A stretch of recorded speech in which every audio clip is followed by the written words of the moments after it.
Good morning, garden friends. Today we are going to plant some tomatoes from seed. And growing tomatoes from seed is not any different than growing many things from seed. Please forgive that chicken out there. Hopefully it's not disturbing you. This is the time of the day they're laying eggs and they have to announce it. Anyways, when you want to grow tomatoes from seed, usually it's because it's varieties that you can't find at your garden center.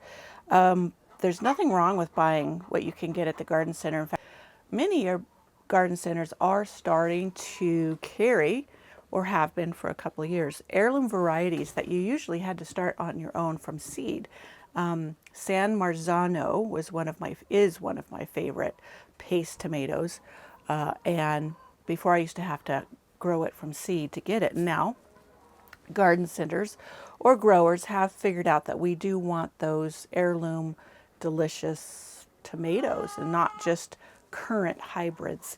One I tried last year was called Brandy Boy, and it was a hybrid of brandy wine, which has all the flavor of brandy wine, but produces more. The downside of brandy wines was you didn't get a lot of fruit per plant. And brandy wine is one of my favorites.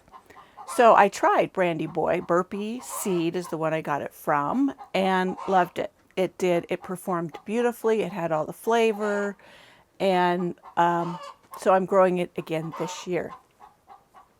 Now, I don't use seed starting mix.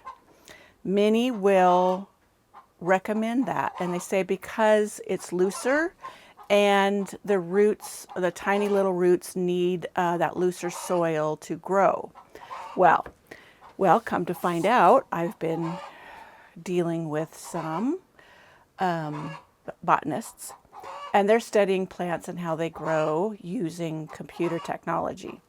And you may think that's counterintuitive with nature, but it's not. And they're actually finding that seeds do better if they have to struggle their roots, putting down roots a little bit. It makes them stronger and hardier and healthier plants across the board.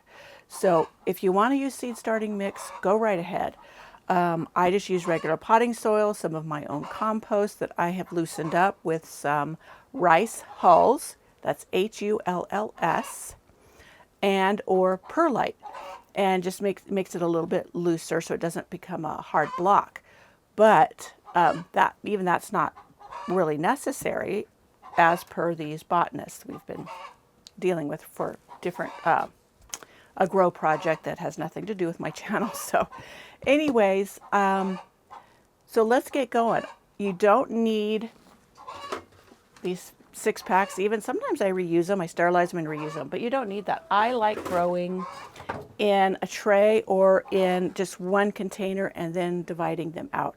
I have a post on how you divide seedlings, or you pot up seedlings without cutting them off. Some people will overplant the seeds and then just cut off the extras. You can do that.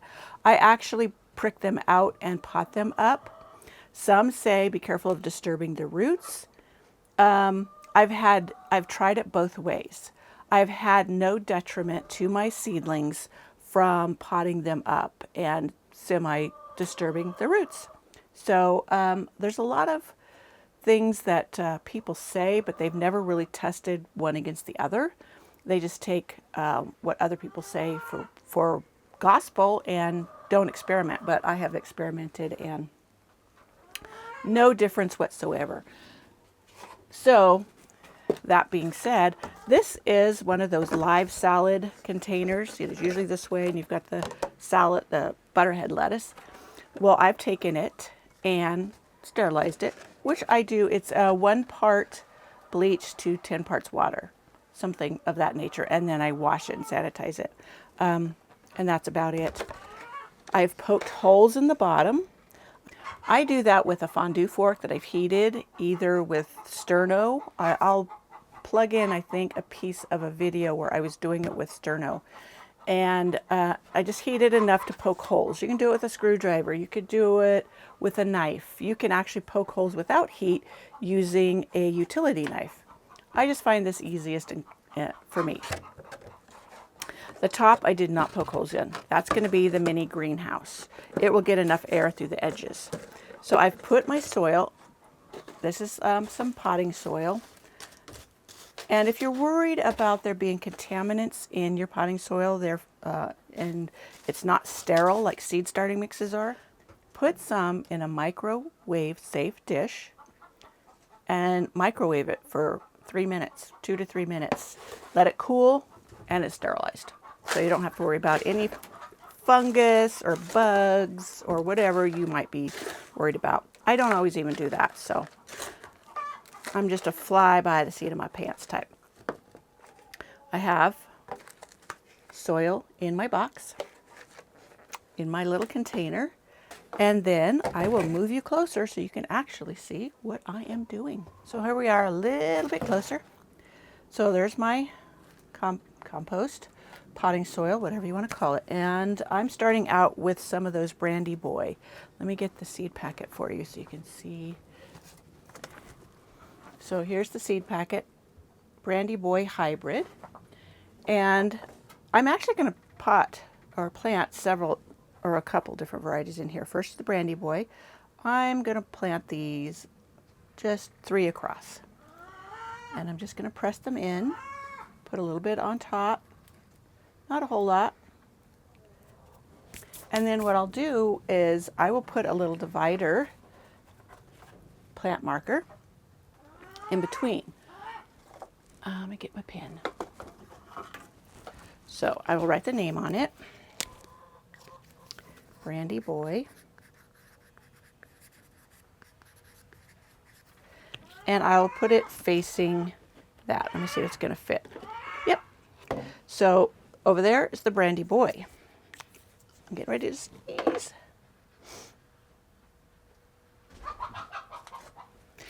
And the next section, I guess the sneeze didn't come. Let me see if I have any more in here. Yes. I love these Camp Joy cherry tomatoes. They're an heirloom from Renee's Garden Seeds. These are delicious. And they are almost the size of a golf ball, or maybe ping pong ball size, rather than a cherry tomato. These are great for salads. I don't know, they just perform excellently in my garden, and I love them. And I share a few plants with friends who gave up sun gold for these. They just found that they were far superior. Sun gold for me, which a lot of people love them, they split too easy. I ended up feeding most of them to my chickens because they split and then got yucky. I could fit another row. See, there's the Brandy Boy. Here's the Camp Joy cherry tomato. I could plant up some Castelluto Genovese. That's another tomato I have. Let me see. Let me put down my Camp Joy here. Camp Joy. Right here. Like I said, I put it facing it. That way I know which one is which. And since I already have some Castelluto growing, I'm not going to plant any more. But I'm going to close this up. And then I'm going to put it in a dish. I could put a little water on top. And if I don't see this water soaking up enough, I will do that. But I'm going to, first of all, put this in a container that holds water. Let me see. Okay, here's a salad container that I use for different things. I use these for planting in as well, and I'll show you in a minute. But I will put water in this and let it soak up. So let me get my water jugs. And, you know, when you go to water these, I would recommend using water that is at least room temperature, because when you're constantly adding cold water, when you're trying to get seeds to germinate, it cools down the soil. Tomatoes, peppers, things like that, they really like warmer water. I mean, warmer temperatures. So you see how it's floating? That'll absorb water for a bit, and then it won't float anymore. Okay, now I'm going to show you some I started a couple weeks ago, if that, might not have been that long. But here's the same ones. Here's the Castellutos right here. Let me see, show you. These are the Castelluto Genovese. Those are excellent sauce tomato as well. Delicious. A little odd shape. They're round, but have lots of ribs, but they're still very, very easy to peel. And then This one up here is my Camp Joyce. It looks like I have 3 that have germinated. And then I have 1, 2, 3, 4 of the Castelluto. And I have 1, 2, 3, 4, 5, 6 of which would be the Brandy Boy. And you see how they're a little bit leggy? That was my fault. I had this in on a heat mat under lights, and I had a cover on them so it kept the humidity in. And they were to the back of the shelf, and I was giving them the time frame that they recommend for germination. Well, they came up much sooner than I realized, and they were in the container and they weren't close enough to the lights, etc. But now that I'm putting them out in the sun, I've already hardened them off.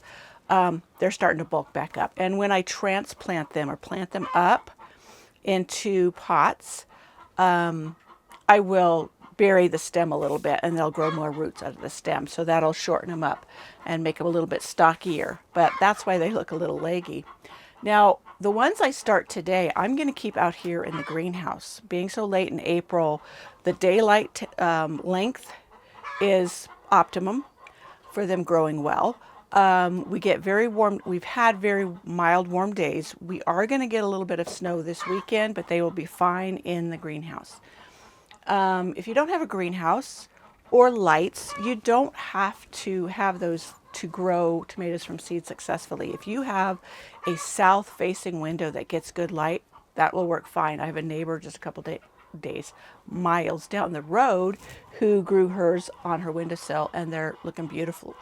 And I will show you one. Let me see. It germinated in a pot I had planted something else in, because I used my compost, my personal compost, and I had thrown tomato plants in it that had some tomatoes left over. Anyways, they were in the compost, and it wasn't hot enough to kill seeds. So they grew up. Now, this came up like in February, and I just potted it up. There were several that came up in those seeds, or that container of seeds, and I didn't think it would live and do well. It has stayed stunted, but it's been here in the greenhouse even when we were getting snow, super cold temperatures, and it's still growing strong. There's actually 2 in here. I need to cut this one out. But I don't know for sure what it is, because I was just throwing stuff in the compost. I'm going to plant it out and see. But now these, a friend of mine grew, and she grew them in her windowsill. And these are called, let me get my glasses on so I can read it, Gold Nugget Cherry Tomatoes. So we'll see how these work, how different they may be than Sun Gold. I need to look them up and see how they work. But they've been in here too through a couple of cold snaps. So they've been doing fine. So tomatoes really aren't as super tender as many people proclaim. And that really is how you grow tomatoes from seed. And then we will pot them up later. I'll show you how I pot them up. If I can't put them out in the garden when they're ready to be potted up, I will pot them up into some containers. I have some that are a little bit taller. I like the taller ones because the roots can really get going in those. But our last frost date is late May. This is late April, so 4 weeks. We'll see what happens between now and then. Like I said, snow this weekend, some pretty cold temps, but So what about this starting tomatoes super early to plant out? Are you really going to get an earlier harvest? Well, frankly, no. Your soil really doesn't warm up until it warms up. If you've started tomatoes like 8 weeks ahead of time, and you had them in the house or wherever to keep them warm enough to keep growing, and then plant them out, and then you planted maybe some 4 weeks ahead of time, and then plant them out when your soil's warm enough, I have found that the 4-week ones catch up to the 8-week ones. So if you want to get a little bit of a head start on your plants, you don't need to start way, way ahead. It doesn't work. When they're ready to go out, they're ready to go out because the soil and your temperatures outside are warm enough. And they're kind of constrained when they're kept in a pot. So you know, try it yourself. I have done it over several years and have found that it's just not worth it to me to start them that far ahead and have to keep taking care of them. If you want an earlier harvest, get a variety that matures earlier. 4th of July is one. Now, I haven't grown that one in a while. I'm going to get some this time. I didn't grow any from seed, so I've seen them available in stores. So I will get a plant because they mature in 45 to 50 days, and most of these others that I have planted do not mature for 75 days. So that would be 2-3 weeks of tomatoes, fresh tomatoes, while waiting for my favorite ones. Even if 4th of July wasn't the best in flavor compared to these that I absolutely love, it would be worth it because homegrown tomatoes are always 100 times better than grocery store bought ones. And if you get them at a farmer's market, a lot of times that are, you know, homegrown by a local farmer, sometimes they're pretty pricey. And, you know, if you want a lot of tomatoes to eat, like we do, we eat a lot of tomatoes, it's worth it to grow your own. Even if you have to in a container, there's a lot of types of tomatoes that are great for in containers, and usually the seeds or the plant, like if you're buying them at a big box store or at a nursery, they'll tell you whether they do well in a container. And just make sure it's a big enough container and it's watered and taken care of properly. So I just wanted to make sure I told you that. You don't have to start way ahead of time and think that that's the only way to get earlier tomatoes. Pretty much mine even out. So I hope you enjoyed this video and learned something, and let me know if you grow tomatoes from seed. Let me know what your favorite tomato is. I'm always willing to try new ones for great flavor and great production. So I just wanted to give a quick shout out to another YouTube blogger, garden blogger. Her name's Kristen at shiftingroots.com. I've been impressed with what she's had to offer because she's a mom with little kids. She's not only grown like food for the home, she's in a very short growing season. She's in zone 3. And so she shares for people in that shorter or that colder zone, as well as she's on an average size suburban lot pretty much. And she shares how you can even grow cut flowers for sale in a smaller space. She doesn't have this big vast space to sell from and grow in. So she just shares how a busy mom of little kids can do this, make some side money, start on a tight budget, all of that. But go on over and take a look at her blog and YouTube channel, and you might learn some things yourself. Alrighty, I think that's it, and I hope you will join me in the next video.